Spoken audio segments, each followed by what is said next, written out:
Hello, everyone, and welcome back to episode 2 of Rovers Rambles. As always, I'm joined by Jaimie. Good afternoon, Jaimie. Good afternoon. Thanks for having me back, even though I've signed up to do this. Yeah, well, no worries. You're here for life. We've got 3 topics again to talk about this week. We'll get on to the Tranmere win, of course, 7 in a row. First time we've done that since the 50s. Mental stuff. We'll preview our final home game of the season against Cheltenham Town, but we're going to start with some big news that came out of the club on Friday. We had a few issues with uploading the last episode, so by the time we actually got the episode out, the news had already come out, but we'd already recorded it, so we couldn't talk about it. Ricky Martin is to leave the club as director of football. I think he's already left. I've seen a few people say that it's end of the season, but I'm pretty sure it's already happened. I think so. I Yeah, think it has already happened. Yeah. yeah. Jaimie, what are your thoughts? Personally, I'm pretty happy with it. I think it's pretty unanimous. I think everyone's pretty happy with it. I mean, we were briefly warned about a few of the things that have come to fruition. I remember seeing a while ago from mainly Stoke fans who were kind of projecting a lot of the issues that you can get with him, despite his, on the face of it, decent reputation. There's a lot of kind of underlying issues that can come with him in this role, which have kind of came to fruition over the last year. I mean, the summer was pretty diabolical in reflection. Yeah, wow. I think And that's an understatement. I think a big aspect that I remember hearing Stoke fans talk about was how we can be very, very vocal when things seem to be going well, and then the second it looks like his job hasn't gone Oh, so well, he yeah. can kind of hide away. And Yeah. he was We've speaking a seen lot in that. that summer. He was Yeah. speaking a lot, and then weirdly we didn't really hear from him for a while. Yeah. It is funny how these things happen. Like you said, you heard a lot from him over the summer. He was giving constant transfer updates on what he was doing, the direction he thought we were going in. Obviously, things really didn't turn out that way.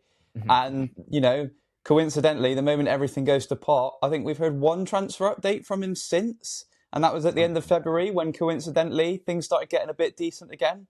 Yeah, So, yeah, I think the entire period where everything was just a calamity, he was completely MIA. So I think a lot of, like you said, those worries that Stoke fans had for us have pretty much come into fruition. I'm just pretty happy in the sense that I don't think we need a director of football role as a club the size we are. We've seen it. Martin's failed. We had George Friend, he failed.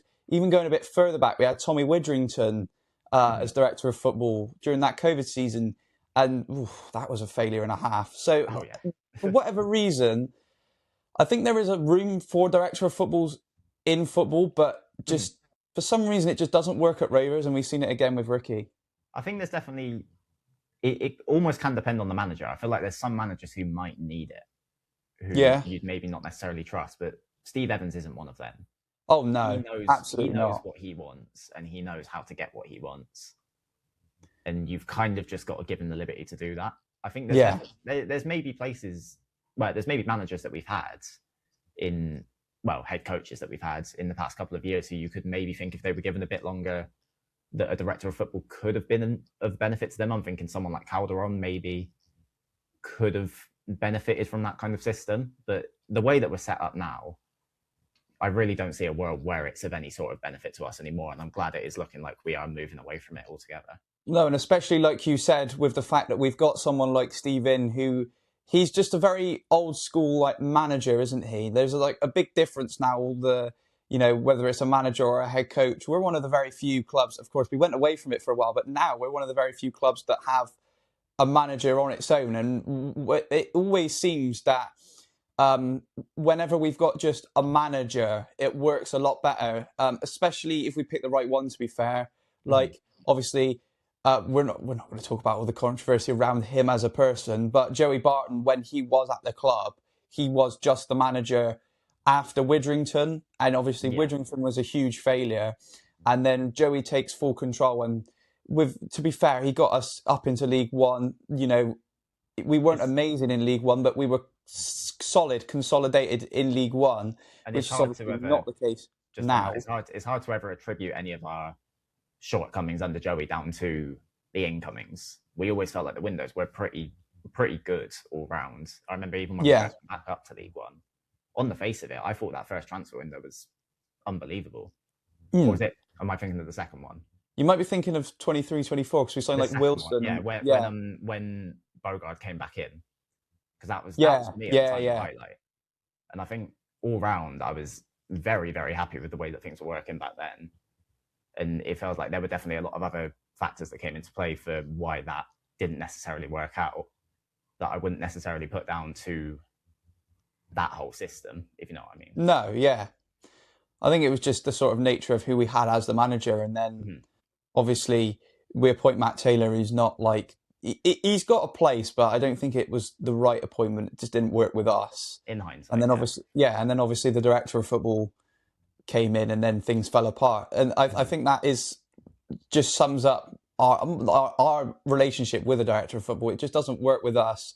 We've seen it again with Ricky, like you said. The summer signings, some of them are starting to perform now under Steve, but there were some real misses in the summer. Even just looking at the structure of it, you could almost see the disconnect. I mean, when you look at Darryl Clark saying that he wanted a smaller squad, and then you look at the players that were brought in to fit that smaller squad, it felt like two different parties trying to come together for the same goal, but not having the same goal at all. Yeah, sometimes it didn't feel like Darryl and Ricky were on the same page. And if you've got two, sort of similar-ish roles at a football club that have to work together, if they're not on the same page, it's only going to go one way. And obviously that's how it turned out in the first half of the season. Mm-hmm. Yeah, 100%. But I think already you can see kind of the direction that things should go. I mean, you look at January. I know Ricky Martin was still in the job then, but it's hard to not look at the signings that we brought in and think that they were Steve Evans signings. Yeah, they very much had like a Steve Evans feel. Like you could tell that they were probably signings we wouldn't really have had on our radar if it was DC still in charge. The only one that I'd say really, well, the main one to me that felt like, certainly from the profile of player, that felt a bit unusual was Mays Rykes. And just going off what Evans has said himself, he said that Rykes is someone he's been looking at for a little while. But even before he came here, he said he's somebody that he's been aware of for quite a while, which whether you want to believe him on that is a whole different question. But if we are to take his word for that, then it's hard to not look at it like that is his window and his window alone. Yeah. And to be fair, Steve does say that he's, been looking at pretty much every signing we've made. Mm-hmm. You signed Susie from down the pub and he was like, yeah, I've been looking at her for the past 10 years. She's got a cracking left foot on her. But I do think he can over-exaggerate sometimes. But to be fair, if he's looking at those sort of profile of players, he's looking at, the technical wingers like Cam Rich, and we've got Smallwood, who can, dictate that middle of the park, control possession, get the passes in. That's the good thing about Steve. And I do think it is sort of a thing where you have to have the right manager in the job. But when you do, they know the players they're looking for.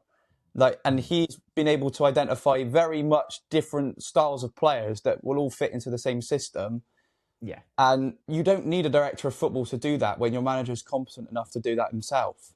Yeah, exactly. And that's why I think most people are, myself very much included, very happy that we are just kind of ridding the role altogether. Because as much as there will be directors of football out there who can do the job that Ricky Martin didn't do, but I don't think we need that. No, I think we could.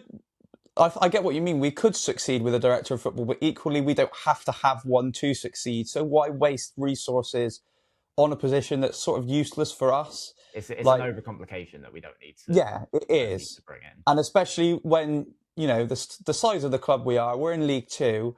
Obviously, we are one of the richer, and you could make the argument that we're one of the bigger clubs in League Two. It sounds a bit arrogant, but it really... 100%. Yeah, it is true. But even still, that's the fourth tier. The resources that you have are going to be nowhere near the level of sort of like a Man City or a Liverpool and Arsenal. And they can benefit from directors of football because they've got much bigger scope. So I think that's a sort of team that benefits from a director of football because they can sort of, get all the transfer business done because they've got a lot to do. Whereas the head coach then, he can work with the director of football, but he's got a big operation to run, both the director of football and the head coach at Premier League side. Whereas the manager in a League Two side, obviously a professional football club's still a big operation, but you're not, you don't have the same transfer scope as you do in the Premier League. You know, realistically, I know we've signed Cav and Rikes, but realistically, with those odd exceptions, our scope is just the UK and Ireland. Whereas, you know, Premier League clubs will be looking worldwide. So I think they can benefit more from that role, whereas we don't really need it because we don't want to stretch our resources too far. Yeah, it doesn't. I mean, it doesn't take any sort of specialist to go looking at the teams that you're playing, teams in and around your level for players looking down towards the National League. Even someone like Kofi Barmer coming from Scotland, you don't need any sort of experienced professional outsider to come in to be able to give you that role where you would at the higher levels when you're having to, where you see Premier League clubs, certainly nowadays, seeing it quite a lot now, where you're looking at teams bringing in 15, 16-year-olds from Brazil and Colombia and players. Yeah. Like that's when that role comes in. And like that's the sort of scope that a director of football sort of really requires when you are like looking in the most remote corners of earth to find like youth products. That is when you get that sort of director of football, because a manager can't do that on his own. Whereas the sort of caliber of player we're trying to sign and the sort of scope of transfer market we have, Steve can do that all on his own. And when you get in a manager with experience as well, who knows how to play that transfer market, same with that's why I say with Steve, because he knows how to play the transfer market. He knows how to sign a good deal. He knows what player he's looking for. We don't need a director of football for that. And I think, Ricky's not really needed. It doesn't take any kind of specialist to look at someone like Riley Harbottle and say, he'll improve us. Yeah, I think a 4-year-old could look at Riley Harbottle and the state of our defence in January and was like, yeah, he'll do. Yeah, exactly. And I don't mean that in a bad way. It makes me sound like but obviously he's been a massive improvement, and that's a signing that Steve could have very easily identified on his own. Obviously, there would have been help from Ricky in January. I do think that was probably Ricky's finest hour, was the January transfer window. But like you said, we've been saying it the first sort of 12 minutes, how much of that January transfer window was Ricky and how much of it was Steve, because you do think that there was a lot more, say the summer transfer window was like a 60-40 split Daryl to Ricky, because I think that has always been the thing that the head coach, when it was a head coach, had more control, but the director of football sort of leaned in. I would reckon that it was probably 75-35 to Steve in January. Well, it doesn't quite add up the numbers there, but yeah, I get your point. Yeah, 75-25. There we are. I somehow got a 7 in maths. No, but yeah, 100%. I mean, at the level we're at, the more simplistic you keep things, really on and off the pitch, the better. I think it doesn't take any sort of massive cooperation to succeed at this level.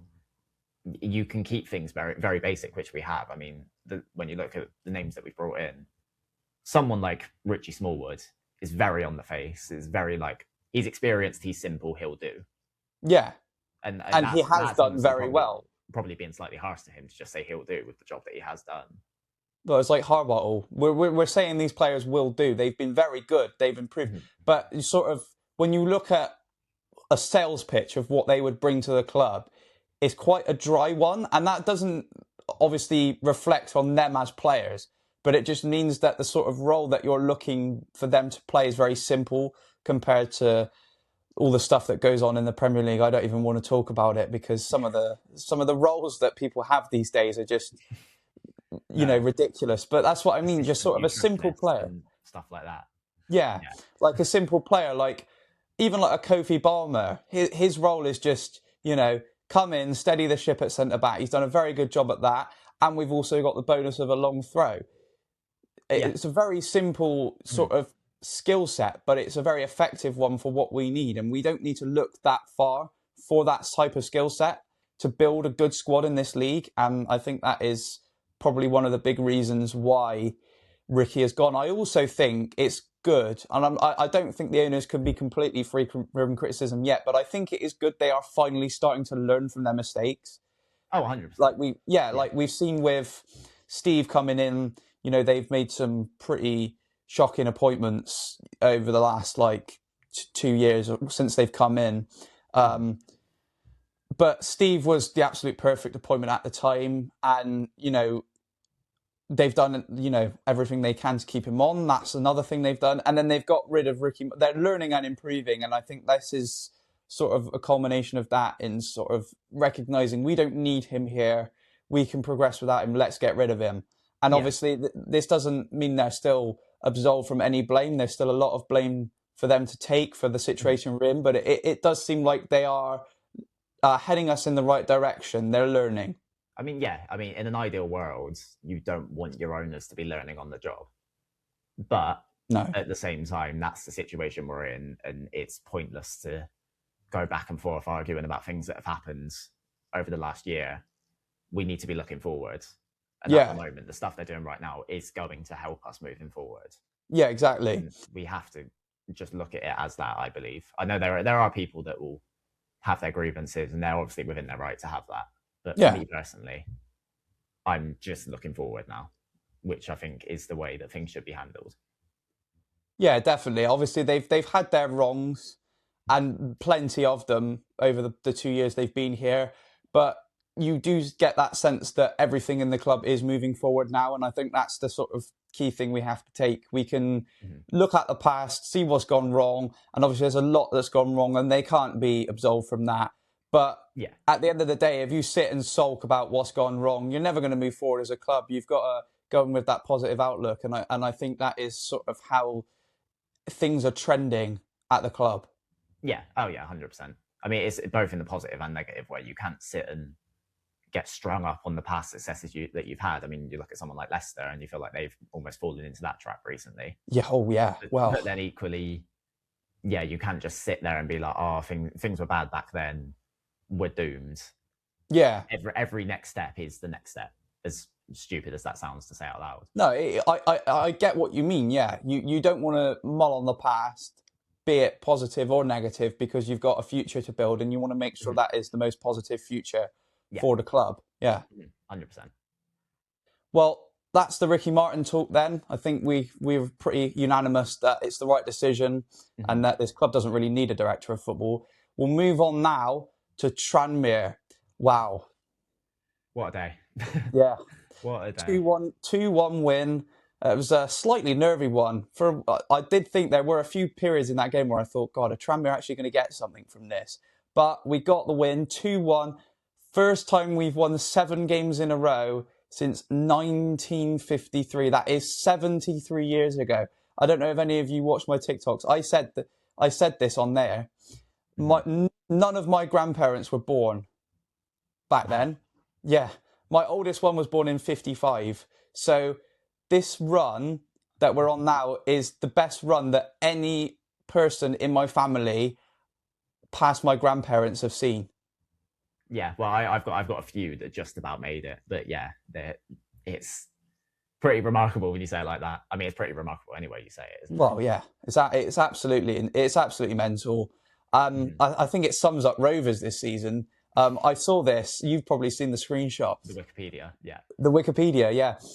We've got the joint best winning record in the league, whilst also having the worst losing record. It's been a roller coaster this season, hasn't it? I think, that will probably surprise everyone but the fans. But Rovers fans, yeah.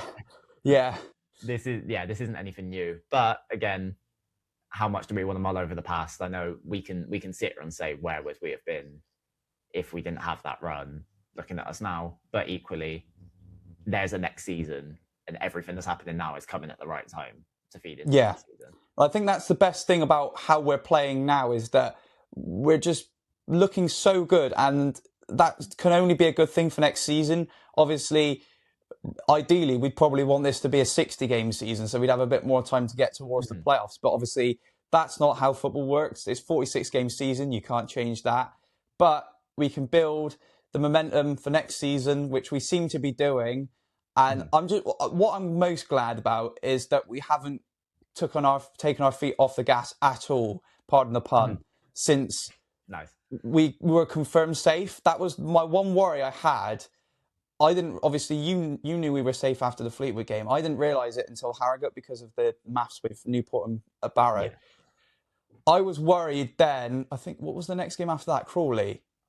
Yes. Yeah, I was worried during that Crawley game that with no pressure, Crawley having to fight for something, all this, we would take our foot off the gas. We looked very good there. Obviously, we made that 6. And then obviously we weren't amazing against Tranmere. We won't talk about Crawley forever because we've already done that.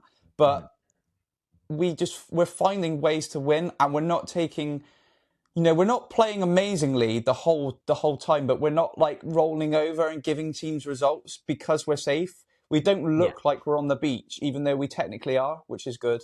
Yeah, I mean, this end of season run, a lot of people looked at it as something to look forward to, because there was the point where like our final 9 games, with the exception of Notts County, were all against teams in and around us. Yeah. And I initially looked at that as a bit of a worrying thing, because you're playing against teams that have more to play for.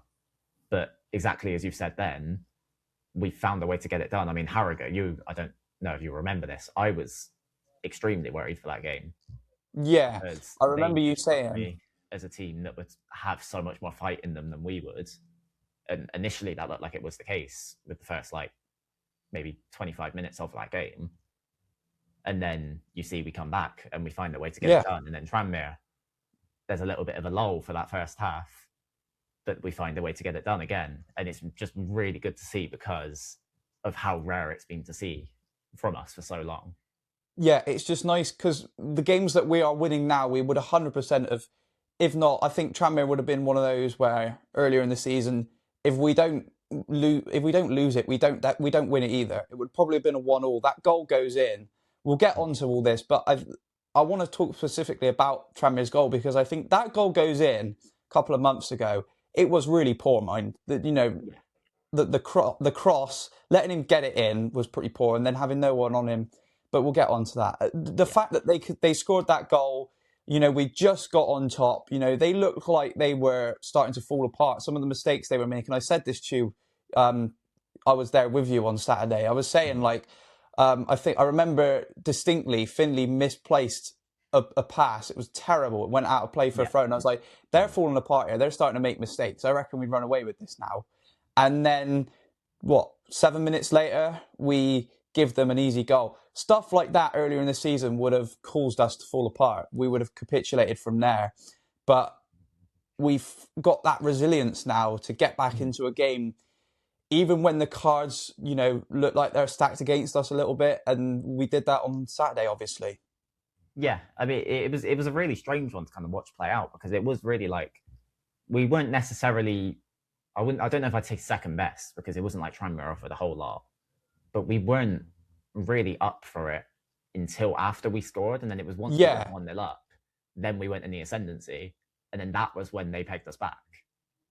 It was a weird one. Strange. But sort of again, against the run of play, the goals, weren't they?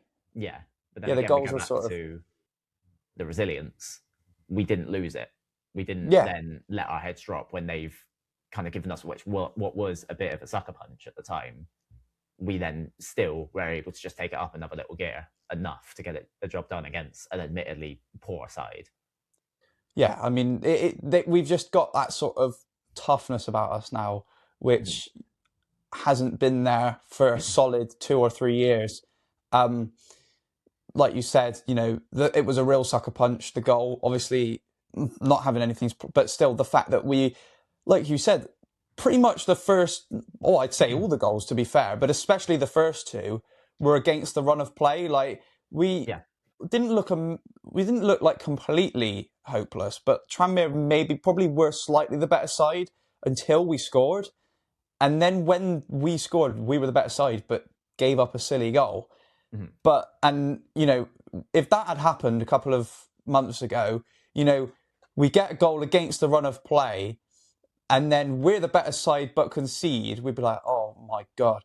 And you'd be thinking, the heads will drop. You would just know that we would lose that game from there, because the players were probably thinking, my goodness, we've been absolutely battered in this game. We've gone 1-0 up and then gifted them such an easy goal when we were playing better, and they would have just fallen apart from there. But like you said, the resilience to get back into the game, it is good. And I think the desire is almost the word I'd use, because I mean, this again kind of goes back to what we were just saying about when we're on the beach, but the fact we still feel like we have something to play for. I mean, think to our first season back in League One, we were on the beach then towards the end of that season where we had nothing to play for, and we didn't play well. No, yeah. Really, I mean, The moment safety happened. Say that again, sorry. The moment safety happened. Yes. That was when everything just it wasn't like, obviously you didn't really care that much because we were safe, but the performances fell apart from that moment. But it's not happening this season. Obviously, we're safe now, and we're still playing well, which is good. Yeah, I mean, I think back to even the last game of that season, Bolton at home. Yeah, that game, although it was a 3-2 against a pretty decent Bolton side, it doesn't look like a bad result on the face of it. I remember that performance, and it was very just nothing. Yeah. Start to finish, it was kind of just a game for the sake of having a game. And in a weird way, we only lost like 3-2. I vaguely remember it. We only really lost 3-2 because Bolton weren't really playing that well, not because we played well against Bolton. They just had too much for us. It was the other way round, really. Yeah, but it was like, it didn't really seem like we minded because, again, the season was done, whereas it hasn't felt like that at any point. I know it's not been many games since we've been mathematically confirmed safe, but we've kind of known we're going to be safe for a little while. Yet none of the performances have really reflected that. Yeah, I think that's a product, to be honest, of like we've got the uniformity, we've got the confidence, we've got the desire back. And when I say uniformity, that's a bit of a weird word to use, but the togetherness of the squad, they're pulling together in the same direction. And I think that's what Steve's probably said to them, we're safe now, but I want you to finish as high as you possibly can. And I think they're taking that on board and they're running with it. I think it's very unlikely now. I think we would have to win our last 2 games and we'd have to overcome a goal swing of like 10 goals. So it's like mathematically possible, very unlikely, but it's mathematically possible. After where we came from, we could finish in the top half. I think the highest we can finish mathematically is 12th. Yeah. When you consider, where we come from, the performances we were putting on at in the first, not even half, like the first 2/3 of the season. Yeah. Obviously, they were better in that sort of December to February period, but they were nowhere near what they are now. The fact that we could finish in the top half, it's just insane. Yeah, I mean, there were that period when we were on the slump. I was saying the whole time that we are a step ahead of these. We weren't playing like it. When we were in that mix with the Newports down at that level, we didn't look out of place as a product of what we were putting forward on the pitch at that time. So it is, as much as it seems a little bit weird from kind of where our expectations were at the start of the season to be saying, oh, mathematically we have a little bit of a chance of finishing 12th, this is so good. It is something you have got to look at, because the reality is, as much as where we wanted to be, we were down in that mix. And you look at us now and you can't even really imagine that being a possibility for this season with the way we're playing. Exactly. Compared to where we were, as well, like, obviously we've got expectations as a club and they've not been fulfilled at all this season. But I always come back to this point that it could have been so much worse. I know you've always maintained that we were never going down, but in December, we looked so hopeless, so turgid, so everything, that I thought it was unlikely, but I thought there was a remote possibility it happened. If, especially if we got everything wrong with sacking Darryl, the appointment of the January transfer window. I thought that January transfer window was the biggest sort of month in this club's, not maybe in this club's history, but definitely in the past 10 years. Maybe since that April, May time in the conference. That is probably the biggest month we've had since then. And, we've absolutely smashed it. And I think we've sort of unlocked the potential, which has been there. It's just whether we could unlock it. And I know you said you've been a bit more confident than me. I know you've said you've always, thought we would unlock it eventually. I wasn't sure we would, but we've fully unlocked it now, and it's fantastic. Yeah, I mean, I remember, I think it was Colchester at home was the game where we were in the bar afterwards, and you were saying, now I'm starting to get worried. That was the point where you were starting to think that those underlying concerns weren't necessarily so underlying anymore. Yeah. So it would be ridiculous to say that it wasn't a possibility at any point. As much as I have said that was a lot of hopeful optimism speaking a lot of the time. Yeah, I think there was right to be optimistic, with again, I said like our squad compared to theirs, sort of the Harrogates, the Barrys was slightly better. It just wasn't playing well. The size of the club. We were probably out of all those teams in the bottom five at the time, the one that was most likely to break out. But it just looked like we needed a complete and utter reset. And the way we were going, I was struggling to see where it would come from. I think the one game that really worried me was MK away, because I vaguely remember that at one point Newport were 1-0 or 1-1 and we were in the bottom two, and obviously they ended up losing, and it was then the Newport game after that I thought, if we lose this game, we're out of the league. That's it, done. Yeah, no, 100%. Like I said, it would be pretty ridiculous to claim that it was never a fear, because as much as you look at squad quality and potential of pulling out of that, we were well within that mix, and we deserve to be well within that mix for a long time, a lot longer time than it should have been. But again, going back to what I was saying at the start of this podcast of we don't look back, we look forward. I'm not going to dwell on that now, because the reality of the situation is, as much as I feel like this has been a reflection for Tranmere and we've been very negative even though we won.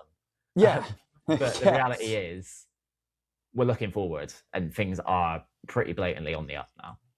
Well, shall we look forward then? Even though we're going to look slightly back, we're looking forward in terms of where we were in December. Let's talk about Promise's goal. It was so nice to see him finally get one, and he took it really well. I've got to say, most people will just see the finish, but the actual work to get the shot off as well. He had 2 or 3 defenders on him, didn't he? To shrug all of them off, get in, get the run in, little turn round into the box, and a beautiful finish.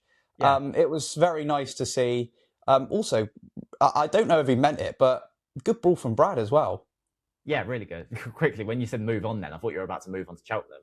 No. I was about to say, I think you're skipping something pretty important here. What a goal. I feel like I'm so happy for him, because, I mean, again, this is something you might remember me saying. For months this season, I've been saying it's such a shame about Promise's injury record, because I think we get so much better as a side with him in there. Particularly, think back to before the January window, before Quigley came in, a big issue everyone had was we looked so like directionless going forward. We looked like the goals just wasn't there. And I was always saying, you might remember me saying this again, I think after Colchester, where I said he will solve so many of those problems by just being a presence that we're 100% now. Yeah. And again, I mean, you look at the way that the goal's gone in, you look at the way the goal started, which is him just putting the pressure on and winning the ball back up high, using his strength. That is what he can do. And that is what we have missed for so much of this season, which is frustrating, obviously, for him more than everyone else. But it's, such a good moment to see, and such a well-taken goal all round. Yeah. And it was very nice as well. I think it was a good example of the togetherness within the squad, the celebrations. They all ran over to the bench, with Promise, all celebrating with him. That was brilliant to see. I know there were a few Tranmere fans who weren't particularly happy with that. Yeah, the one on TikTok primarily. Yeah, Dave. Yeah, I do like him normally, but that was a honker of an opinion, to be honest. Yeah, everyone can miss every now and again. Yeah, that was a big miss. But it was very nice to see, the squad togetherness. They're all buzzing for Promise, you can tell, which is very nice. Yeah, well, you used the word earlier, uniformity. And as much as you say it's a weird word, it is absolutely the right word. I mean, you look at even just the little things. I mean, you go back to Harrogate, Shackford and Nellis Harrison. You look at even things such as simple as the tunnel cam after the games. Yeah. The little moments you see in there.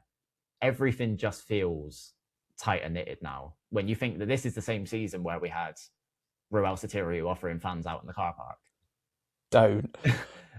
Then you look to where we are now, where it's like, you can't imagine any sort of negativity in that changing room at the minute. No. Around, which is amazing. And that is, again, another massive contrast to the start of the season, because when you thought about the changing room at the start of the season, you thought there's no togetherness in there. They all look like a bunch of individuals, that wear the same shirt coincidentally on a Saturday. But now like you said, the uniformity, I mean, it is a strange word, but it is true. They're all together pushing for one cause there. And, you know, they all seem to get on very well.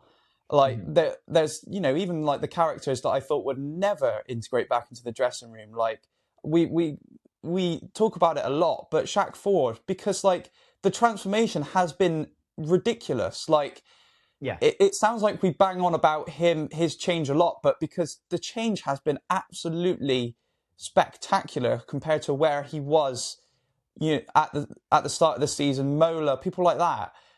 We bang on about it a lot, but because it's so true, they look like different players and even like different individuals in a weird way. Well, it's worth banging on about, specifically in the case of Shaq Ford, because there's no real understating how low the low points were. Oh yeah, And 100%. it's only fair that if we're going to criticize them as much as we have, as much as I have individually, you have to give these players credit when they turn it around. And him specifically, I mean, both names you've mentioned there kind of for different reasons. Shaq Ford in terms of his kind of mental switch, and then Mola in terms of his performances. The way that they have just completely flipped on their heads in such a short space of time is pretty remarkable to see. And it is just a testament to the way that everything's going right now. Yeah. I think it bodes well for the future. If we can keep that tight-knit, you know, togetherness with the confidence, the desire, I think that is a hallmark of a Steve Evans team. He says it a lot. If you don't want to play, if you're not willing to commit the desire and, you know, the togetherness and the passion that you need for this squad, you won't play. And I think it's a testament to some of those players like Shaq Ford, like Clinton Mola, that, you know, they could have very easily just, you know, lumbered on, kept doing what they were doing, found another club, you know, that would have definitely paid a wage for them, whether that be in League Two or the National League. There would have been a club out there for them, but they've bought into the project, you know, they've, you know, become much more of a team player. I think that was the biggest problem with Shaq and Mola. I think Mola slightly less so, but you saw it as well. They were more individuals at the start of the season. But they've bought into the philosophy, you know, they play with that same confidence, that same desire, that same passion that they all have. Like, and they look like, you know, they'll be instrumental fixtures next season in the starting 11, which you would never have thought in December. Yeah. And you've got to give Steve Evans so much credit for that, because I don't know if you caught what Promise said after the game about how he was, when Steve Evans first came in, he gave him a lot of tough love, which initially Promise hated. Right, and yeah. Then very quickly got on side with it because he understood the place it was coming from. I think that's something you've really got to give Steve Evans a credit to, the way that he's handled some of these tougher situations when you look at people like Promise and Shaq, who have had issues that have needed to be navigated. I think he has, certainly from the outside looking in, done such a good job of it. Yeah, I think he's got that good balance of, like you said, you were using the word tough love. He's got a good balance between, you know, taking the players under his wing, giving them, you know, the support that they need, but also getting those home truths in, but in a way that's not gonna. I think that was probably a problem. I reckon that is a problem that we had, is that Darryl was maybe a bit too upfront, and it pissed it, like, you know, the players didn't take it well, whereas Steve, he gets the message across in a way that is still honest, but also comforting to the players. And I think that's a big reason why they've bought into him so much. Yeah. I mean, in Darryl's case, I'm not going to say where I've heard this from for the sake of the person that I've heard it from, but a little bit of insider knowledge that I've had from someone at the club is, I don't know if you were there for this actually, but a bit of knowledge I've had from someone at the club is, it is known that it was a tendency with Darryl Clark that when things would get a little bit tough, he had a tendency to overreact to it. Yeah, that doesn't surprise me. Especially, I think that is probably, I think that's the big, we're going on a bit of a tangent here, but I think that is the big game that sort of the season fell apart from, was Walsall. Yeah. I reckon he had some choice words to say after that game, and some of the players were just like, well, you can bugger off then. Yeah, no, 100%. I think you could see it. I mean, you can look into what's gone into cause it, but even without doing any of that, you could see it from the outside, just on the face of it, how much of a shift there was. Yeah, 100%. Yeah. Anyway, we're And getting on a bit of a tangent, so there's we'll one talk more goal now. worth mentioning quickly as well. Yeah. Well, Yeah. we're going to just quickly touch on Tranmere's goal. We've already sort of mentioned it, but it was pretty poor, wasn't it? The way it's come about, it was a long ball over the top. I can't remember who picked it up on the flank, but Kane's given him way too much time to get the cross in, and then Joseph is just completely unmarked and able to slot it in. I mean, it's one of those, isn't it? It's slightly annoying. It's poor defending, and it's slightly against the run of play because we'd got on top a little bit after we'd scored. Just one of those. It's just an annoying one to concede. Yeah, I mean, it was weird. It almost felt like the defending almost looked like we were 1-0 down, and it was like we've been caught on the counter whilst chasing. Yeah, It was weird just how almost simplistic everything looked. It's one like it wasn't exactly a fantastic ball. It was a relatively slow ball across that has just completely cut through everyone. Yeah, From that, you just let it go through. Yeah, it looked worse on the replay than they did at the time. To be fair, like looking back at it now, it looks so simplistic. Slow. Yeah, and the finish as well. I will say the finish does deserve credit because I think the finish is harder than it looks. But yeah, does he take it first time? I can't quite remember. Yes, he does. Yeah, I thought so. Mm-hmm. Yeah, in that way you can give it a bit of credit. But the fact that he's still unmarked in the box when you've let that ball go over the top, no one's picked him up. Kane, it's poor to let that cross in, isn't it? You've got to at least put a foot in.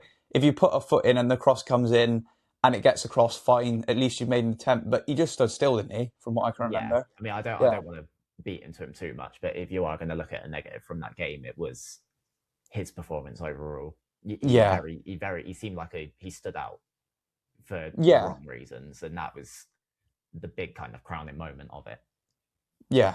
And unfortunately, I don't want to... Sounds like we're twisting the knife in a little bit. I do think out of the January signings, he has been the one who's had the least impact.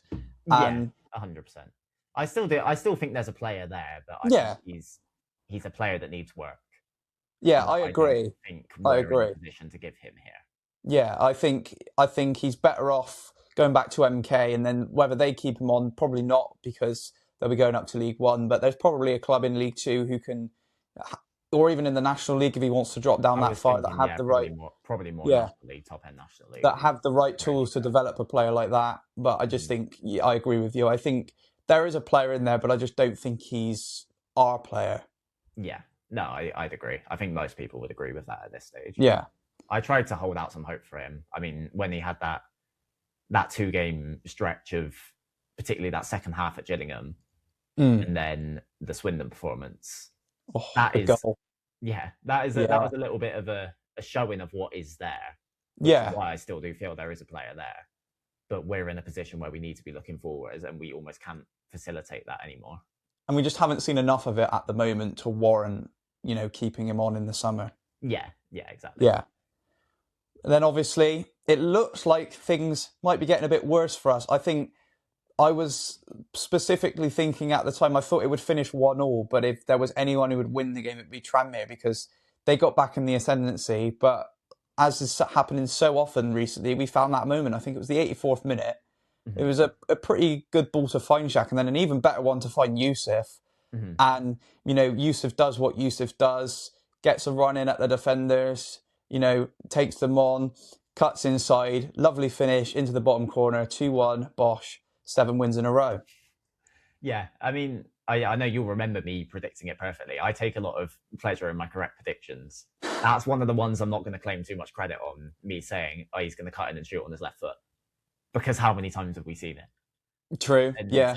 I know the defender for Tranmere has come under a lot of stick, and rightly so, because apparently this isn't a first-time thing of him letting things happen too easily. But we'll know kind of better than anyone, if there's a player you don't want to let cut inside into a shooting position, it's Yusuf. Oh, 100%, yeah. And that's almost kind of the benefit of bringing in a player from an academy setup to their first professional role, especially the fact that we've done it in January, is a lot of teams aren't going to know a lot about him yet. That is true. That is very true. You look at us, where we've watched every minute that he's played, it seems so simplistic. What you have to do is show him outside. Obviously easier said than done. But that wasn't something that even necessarily felt like, I'm not going to say attempted, but something that they didn't see how much of a threat he could pose from that position, which kind of comes with the fact that there is so little to know footage of him out there. Yeah, they obviously they know he's a threat, but the clubs don't have the tools to deal with him at the moment because, like you said, they've not had much of a. He's played about 13 games now. Yeah. So obviously there's a pool of available, but it's not nearly as much as some of the senior players in the squad that we should know what to do with them. But you make a very good point. You do not let Yusuf cut inside because the moment he does, he's shooting, and very often, more often than not, that is finding some semblance of the net, whether it goes in, whether it is at the keeper or not. It doesn't. It always remains to be seen. But you do. If you let Yusuf cut inside, there's a very good chance you concede. And thankfully for us, that's exactly what happened to Tranmere. Yeah. He's quality personified, isn't he? Oh, 100%. I know there's a few. I saw it on Twitter over the last sort of week or so, but there were a few minor concerns from Spurs fans who haven't necessarily been keeping up the situation too much, where they're saying, "Why is he not starting every week?" That's not down to his ability. And no, 100% not. No, you can't even claim that that's the reason for that, because quality-wise, saying he's the best player at the club isn't exactly a hot take. No, it's not. It's not at all ridiculous to say that. We're at right now. Oh yeah, he could very easily. He will be next season. I know a lot. The idea of him staying on for one full season has been flirted with. I don't see that happening. No, the minimum is obviously League One. He's not anywhere near on the same level, but he sort of reminds me in the sort of where we got him from. The level we've got him at, and the way he is playing, a bit of Elliot Anderson. Like he's not like Elliot Anderson was a freak talent that he's not anywhere near on his level. But the quality he brings to a side from a Premier League academy, he reminds me of him in that way. That's what I mean. Yeah, I mean we say it every single time. Every single time a young player comes in on loan and does even somewhat well, we're saying, we found our next Elliot Anderson. We're never going to find the next Elliot Anderson. We never will. But he's going to be starting at a World Cup for England in a couple of months' time. And he was a complete freak of nature for the level. But it's not a given that a player can come in from a Premier League side and just perform at this level. We've seen it go the other way. I mean, even Brandon Aguilera, he started well, but he didn't exactly set things on fire. Yeah, it's a step up in level, but still, it's the same principle, like you said. Nottingham Forest, soon not slightly as big as Spurs or someone like that. Well, they're doing better at the moment. Well, they are. Yeah, that is true. But in terms of stature, that's what I meant. Yeah. But coming from that level, highly touted prospect comes in, starts one. You're thinking he might be, and then it doesn't really work out. It is hard, like you said, to come. Especially if it's your first taste of senior football, which it is for Yusuf. And he's just, adapted to it so well. He's tricky, for defenders. I think the only thing, and this is the only thing I will say that he could maybe do slightly better, is sometimes he does overcommit when he's got the ball. But I think that's just his youthful energy. He's hungry. He wants to prove himself. And I think that is the reason he is, so eager sometimes, and I don't knock him for that. I just think that's something he can improve on, and he will improve on as time goes on. Yeah, my one little criticism of him, which I think does kind of link into what you're saying, is I think he almost recognises he's better than a lot of the people he's playing around. Yeah, that is true. To the extent where there's definitely been a few times where you see him he'll pick up the ball about 35 yards out, and you can almost tell that his only instinct is, what can I do to get a goal here? When it's not necessarily the right decision, because he knows he has the quality to do that. I mean, we saw it within his first half of football playing here with that ridiculous goal he scored in his debut. Oh, yeah. I think that is something that will come both with experience and with taking that step up when the challenges do kind of surmount a little bit. He will recognise that difference. I mean, you even look at someone like Elliot Anderson and how he has completely transformed his game since leaving us. I mean, he was a tricky winger who was threatening goal all the time, and now he's a deep lying midfielder breaking the lines. He's had to completely modify his game, and it's a credit to him about how well he has done that. The fact he's now a national team quality holding midfielder. Yeah, When for us, he was a left winger for large parts. he was left winger. Yeah, But but that comes with Yusuf, taking that step up. And I think Yusuf will. I'm not saying Yusuf's going to become a holding midfielder, but he will recognise those. I think with the experience, that will come to him as time yeah, goes on. like he'll be able to adapt to that higher level. That's the key point you're trying to get at, and I agree. Yeah. He's definitely got the makings of a player who could go far, and obviously he represents Morocco. Could he be a potential future Moroccan international? We'll see. I'll put my neck on the line and say 100%. Yeah, fair enough. I'm not going to say 100% because Morocco, especially recently, are getting really good. But I think there's definitely a pathway into Morocco for him. Yeah, no, 100%. Especially if he does Anyway, get those more regular minutes with a side of a higher status, even if that is necessarily Tottenham. If they go down and then if they go down, he potentially could, maybe not start week in, week out, but he could definitely, be one of those impact players, like a bit like he's been for us. Not in, obviously, he's probably our best quality player, but strangely, he's probably been best for us off the bench. And I think that's a big reason why the Spurs fans will, they don't follow the Yusuf situation as closely as they do us, obviously, because we see him play week in, week out at the moment. We've seen it a lot where he does, impact the game off the bench. And sometimes, even though he's our best quality player, you want that, especially in games like Tranmere, where we weren't playing well. Oh, yeah, no, 100%. I mean, he works well against tired legs because he is so just dynamic, electric, has so much energy to his game that already you can see he's a level above the people he's playing against. And then you factor in that they've played 70 minutes and he's coming off the bench completely fresh. He has that ability to just completely tear you apart when he's on it. Particularly that with the goal he scored last week, that felt so simplistic for him. And 100%. And there were even other moments just before that where I remember him picking the ball up on the touchline, kind of around the halfway line, and just skipping past people like they weren't even there.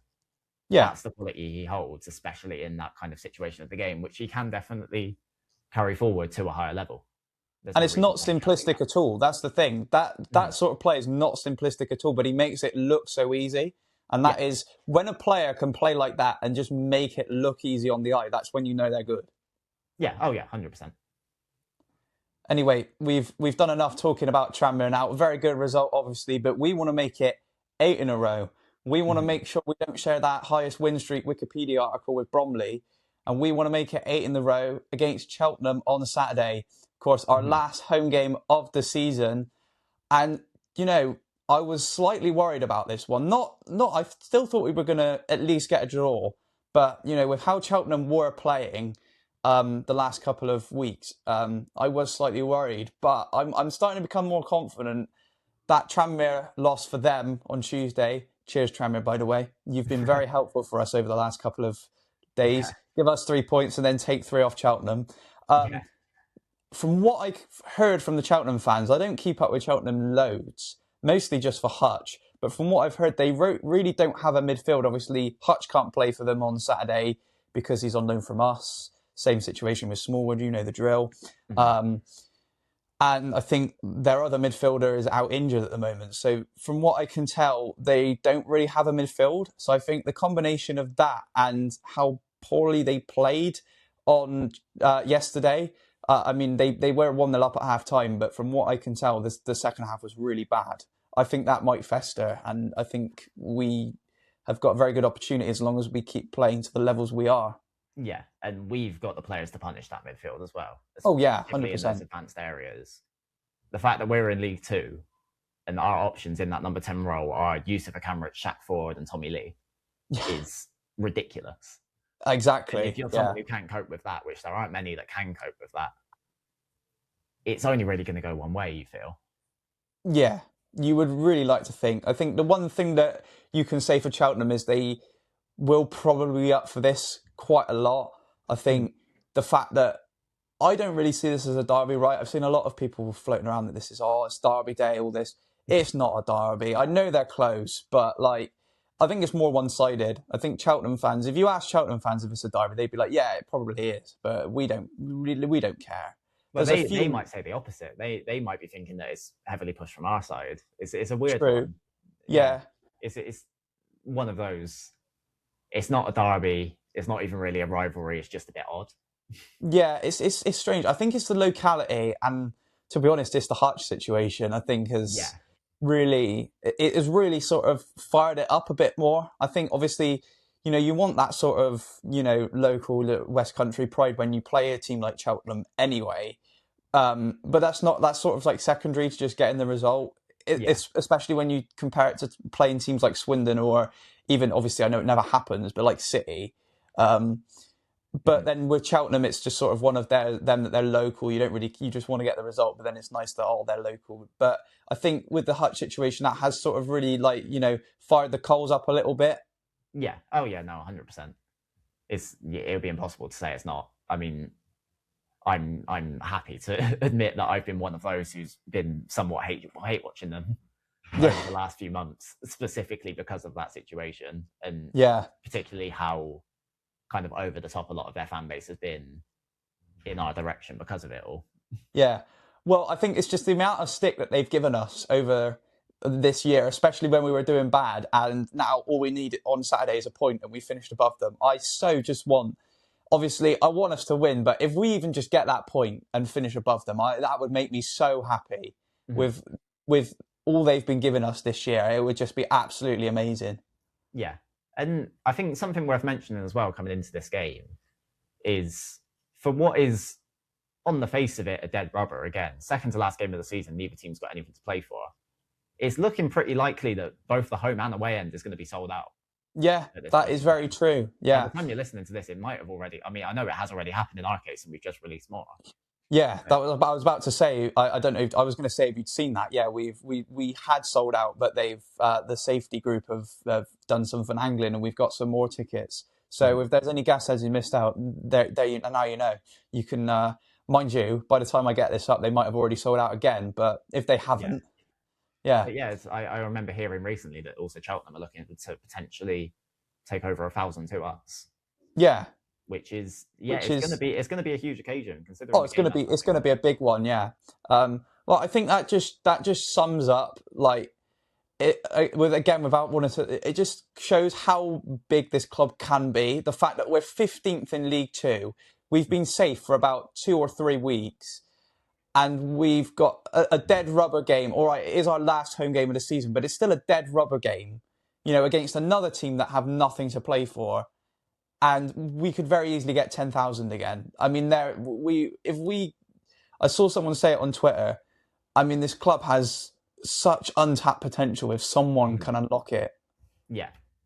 You have to think, if we could get these periods of success to just be that little bit more consistent, where could we go? Yeah.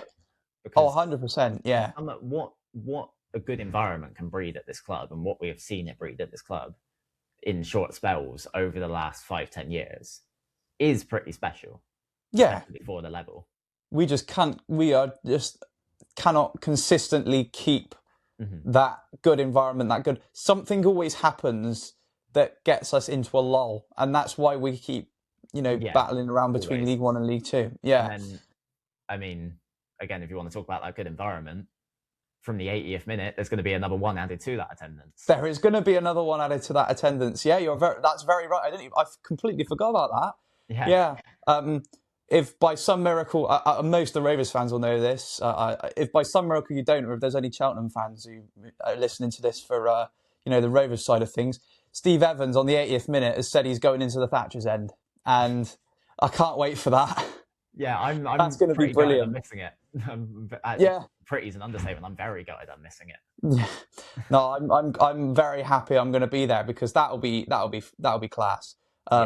Hopefully he comes relatively close to where I stand, because I don't want to have to finagle my way out down to the back, but I will. If it means I can get in amongst him, that'll be.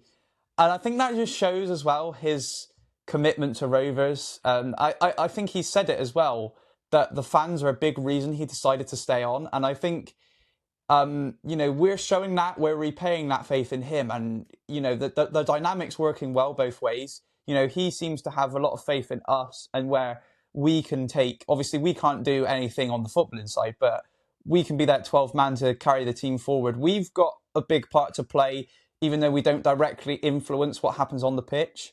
And then obviously Steve knows he has the backing of us to do what he needs to do footballing wise, and obviously he's doing it very well at the moment, and I think we've seen that the fan base have full faith in that.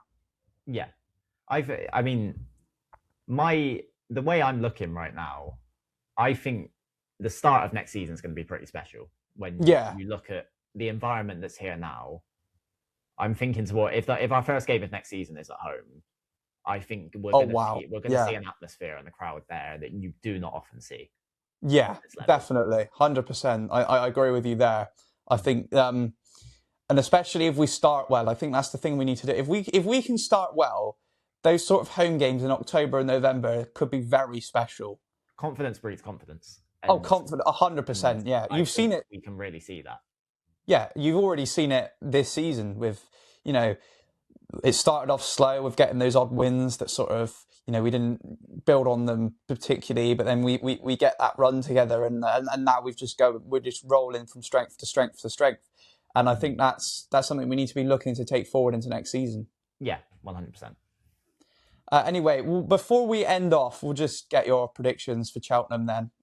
Yeah, so it's again the way that this club is changing right now. I think if we had this exact situation a year ago, coming into this game, you don't look at form, take that out of it, and just look at the league positions, and you look at the fact that Cheltenham have just had a horrible result. I would be terrified for this game. Oh, yeah. I'd say last season, I think any of the last 10 seasons, I'd be terrified for this game. And I think it says a lot that I'm coming into this very, very confident. Score prediction. I wouldn't be surprised to see them score first, weirdly. I don't think I'd be too surprised to see them score first, but I think I'm going to match their Tranmere result, and I'm going to go 3-1. Fair enough. For me, I think, we're going to play well. I think we've seen it. I don't see that changing. I think I would have been a bit more worried with this Cheltenham game if they'd have won against Tranmere. They'd only be 3 points by them then. They could come in with the angle of, we're trying to finish above Rovers, all this. They've lost that game. All we need now is a point to finish above them, confirmed. They've lost their midfield. They're not going to be great. I think if we get again, I say this. I said this against Tranmere, but I think it's true. If we get that early, I think it'll be a good one. I think it could. I'll agree with you. I'm going to go for 3-1. I think we'll nick the third goal late. I think it'll be a bit similar to Crawley. It'll be 2-1 until maybe like the 93rd, but then we'll nick that third goal for the end. Yeah, I think it might be a little bit harder to get off to that quick start. That's almost why I'm saying I think that they could hit us first, is because they're going to match us on that. Well, not match us, but they're going to do what they can to kind of bring that intensity. I feel like even though they necessarily don't have much to play for, I think they're going to try and find something to play for. Yeah. With the energy that I think their away following is going to be good, which isn't something you often say for Cheltenham, with all due respect. Yeah, but I think they are going to try and just give that little boost, which I think could give them that edge, particularly early on. And it's up to us to nullify that. Yeah, fair enough. I don't know why. I just feel like I can see us starting well. I feel like we're going to be up for it as well, obviously, and I feel like that's going to carry through. And I think we will start well, but we'll see. And even if we don't, I have a lot more faith in us to respond to an early setback than I think they will in themselves. Yeah, fair enough. Well, we'll see what happens, of course. Just one more thing before we go. I'm going to do a little bit of shilling. It's not really. But on the 10th of May, you know this, on the 10th of May, I'm going to be running the Great Bristol 10K in support of the Bristol Rovers Community Trust. Great charity. We've benefited, both of us have benefited from the work they've done in the past, the college. Shout out the community college. Yeah. And I'm just very excited for it, to give back to them. I've been running recently as well, so it's going to be a nice challenge for me. In the description of this video, I'm going to hopefully try and put the link to my Just Giving page. I don't know if Spotify links work or anything, but if anyone's got any money to spare, that would be brilliant. Even just a $5 or a $10 would help. I need to raise £250. I think I'm on 85 at the moment. But even if you don't, just sharing the link around to your mates, and if any of them have got a bit of money, that would be fantastic. And hopefully then come the 10th of May, I'll smash this 10K. I'll have the money for the community trust. and we'll both be benefiting from that. But that's it for this week's edition of Rovers Rambles. Again, thank you very much, Jaimie, for joining me. Thank you for having me. And we'll see you next week.